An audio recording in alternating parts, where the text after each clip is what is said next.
মিলিত হ'বৰ কাৰণে আমাক নিমন্ত্ৰণ কৰে, কিন্তু জনজাতি পৰ্যায়ত কেতিয়া দিম সেই বস্তুটো তেওঁ লিখিত আকাৰে বা ঘোষণা নকৰে। খালি অকল আলোচনাৰ নামত আলোচনা, কিন্তু মৰাণ জাতিক বাৰে বাৰে প্ৰতাৰণা কৰি আহিছে। গতিকে এইবাৰ মৰাণ ৰাইজে বুজি উঠিছে, তেওঁ মিথ্যাচাৰ, তেওঁ মিঠা মিঠা কথাৰে মৰাণ জাতিক তেওঁ ঠগ প্ৰবঞ্চক কৰি আহিছে। গতিকে আমি তেওঁৰ দাবী ঘূৰাবলৈ সক্ষম হ'ম, যিহেতু তেওঁ বিদেশী বাংলাদেশীক বৰ বিয়া পাৰি দিবলৈ সক্ষম হৈছে। কিন্তু মৰাণ যিটো থলগিৰি মৰাণ জন্ম লগনৰ পৰা যি থলগিৰি মৰাণসকলক তেওঁ জনজাতি মৰ্যাদা দিবলৈ কিয় ভয় খাই আছে?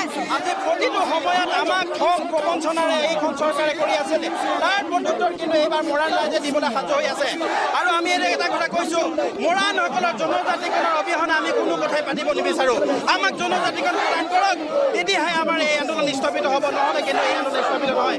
মৰাণসকলক যেতিয়ালৈকে ভাৰতীয় সংবিধানৰ ভিত্তিত জনজাতিকৰণ নিদিব, তেতিয়ালৈকে মৰাণ জনগণে কেতিয়াও ক্ষান্ত নহয়। অসমৰ আদিম জনজাতি মৰাণসকলৰ এয়া অধিকাৰ আছে। মৰাণসকলৰ কেতিয়াও পৃথক ৰাষ্ট্ৰ বিচৰা নাই, পৃথক ৰাজ্য বিচৰা নাই। ভাৰতীয় সংবিধানৰ ভিত্তিত মৰাণসকলে অধিকাৰ বিচাৰিছোঁ। আমি থলগিৰি বিভূত মৰাণ জনগণক আমি কেতিয়াও মৰাণসকলক শোষণ কৰা চৰকাৰখনক